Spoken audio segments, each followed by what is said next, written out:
जय श्री राम। ओम वक्रतुंड महाकाय सूर्यकोटि समप्रभ निर्विघ्नं कुरु मे देव सर्वकार्येषु सर्वदा। राम कीन्ह चाहि सोई होई, करे अन्यथा अस नहीं कोई। प्रभु श्री राम जिनकी लीला अपरंपार है, 4 दिन में 100 योजन अर्थात 1200 किलोमीटर लंबा और 10 योजन अर्थात 120 किलोमीटर चौड़ा राम सेतु तैयार हो गया। और प्रभु श्री राम जब सेतु की रचना देखे अत्यंत प्रसन्न। देखी सेतु अति सुंदर रचना, बिहसी कृपा निधि बोले बचना। अति सुंदर रचना राम सेतु की देखकर प्रभु श्री राम मुस्कुराकर बोले। बहुत प्रेम भरी बात प्रभु श्री राम के मुखारविंद से निकला इस वाक्य कि परम रम्य उत्तम यह धरनी, महिमा अमित जाई नहीं बरनी। यह स्थान, यहाँ की भूमि, यहाँ की धरती अत्यंत रमणीय और अत्यंत उत्तम है। इसकी महिमा का बखान नहीं किया जा सकता कि कितनी पवित्र और उत्तम यह धरती है जहाँ पर राम सेतु की स्थापना हुई है, राम सेतु का निर्माण हुआ है। और प्रभु श्री राम कह रहे हैं कि मैंने मन ही मन ये संकल्प लिया हुआ है कि करी हूँ यहाँ शंभु थापना, मोरे हृदय परम कल्पना। मैं यहाँ पर महादेव के शिवलिंग की स्थापना करूँगा, ये मेरे मन में पहले से ही संकल्प।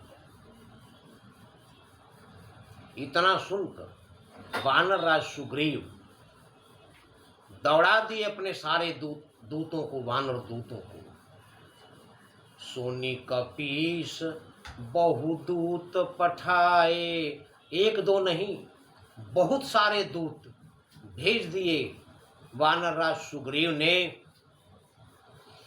और मुनिवर सकल बोली ले आए।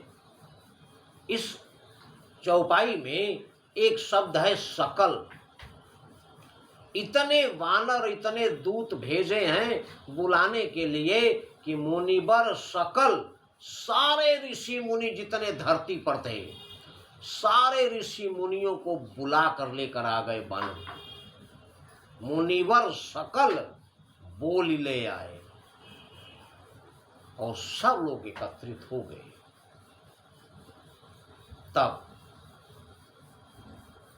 लिंग थापि विधिवत करी पूजा, शिव समान प्रिय मोहि न दूजा।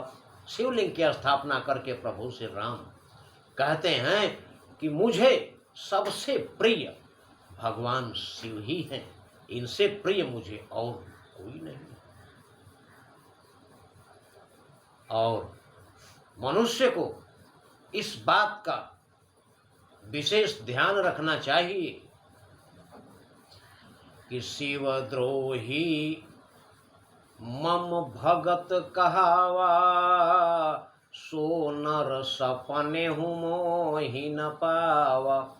भगवान शिव का द्रोही हो, शिव का विरोधी हो और मेरा भगत कहलाता हो, वो मनुष्य स्वप्न में भी मेरा दर्शन नहीं पा सकता, मुझे कभी पा नहीं सकता जो शिव का द्रोही हो।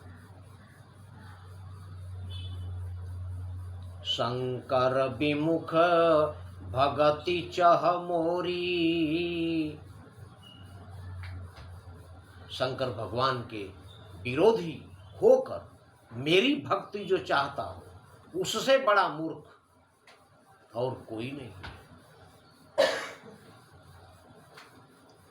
शंकर प्रिय मम द्रोही शिव द्रोही मम दास।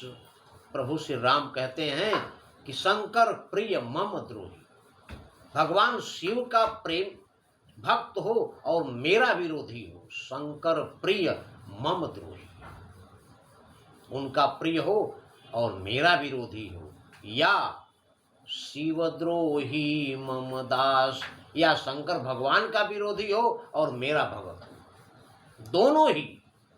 ते नर करहि कल्प भरी घोर नरक महुबास।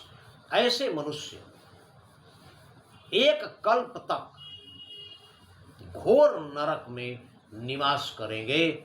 इसलिए मेरा भगत है तो उसे भगवान शिव की भी भक्ति होनी चाहिए, उसके मन में भगवान शिव का भी सम्मान उतना ही होना चाहिए जितना हमारा है उसके लिए। और शिव का भक्त है तो उसके हृदय में भी मेरे प्रति श्रद्धा भाव होना ही चाहिए, तभी उसका कल्याण है। अन्यथा वो नरकगामी होगा, इससे कोई नहीं रोक सकता। ये हैं अपने आनंद कंद मर्यादा पुरुषोत्तम भगवान श्री राम। इसलिए अस प्रभु छाड़ी भजहि जे आना, ते नर पशु बिन पूछ बिसाना। ऐसे प्रभु को छोड़कर जो अन्य किसी प्रभु की पूजा करता है वो मनुष्य बिना सींग और पूंछ के जानवर है और कुछ नहीं है। मनुष्य जाति के नाम पर कलंक है, उसे मनुष्य कहलाने का कोई अधिकार नहीं है। इसलिए बिना प्रभु श्री राम की भक्ति के मनुष्य का जीवन व्यर्थ है, क्योंकि जिस भवसागर को पार करने से आत्माएं डरती हैं, भवसागर के सामने खड़ा होकर आत्माएं कांप जाती हैं जब भवसागर की लहरें उफान मारती हैं। उसके उस पार प्रभु का निवास है और वहां पहुंचने के लिए भवसागर को पार करना होता है। इस दुनिया में जितने कर्म करेंगे उसी के अनुसार आपको भवसागर से पार होने का रास्ता मिलता है। दुष्ट आत्माएं थर थर कांप जाती भवसागर को देखकर, लेकिन जो प्रभु श्री राम का भक्त है उसे कोई चिंता ही नहीं है। वो तो भवसागर के किनारे खड़ा होकर और उसे सिर्फ ये कहना है, जय श्री राम। इतना कहने के बाद भवसागर पार करने की आवश्यकता ही नहीं है। नाम ले तू भव सिंधु सुखाही, नाम लेत भव सिंधु सुखाही। प्रभु श्री राम का नाम लेते ही भवसागर उफान क्या मारेगा, सूख जाता है नाम लेते ही। इतना प्रभु श्री राम के नाम में से करहु विचार सुजन मन माही। इसलिए सज्जन लोग, विद्वान लोग विचार कीजिए कि प्रभु श्री राम से बड़ा किसी का नाम नहीं है। यहाँ तक कि प्रभु श्री राम का जो राम नाम है, इसमें भगवान श्री कृष्ण और माता राधा का भी नाम शामिल है। राम, रा से राधा, मो से माधव, राधा माधव दोनों राम में शामिल हैं। इसलिए प्रभु श्री राम का नाम सर्वश्रेष्ठ है। इसलिए इनको भूले नहीं प्रभु श्री राम को, क्योंकि नहीं कली कर्मा न भगति विवेको, राम नाम अवलंबन एको। जय श्री राम।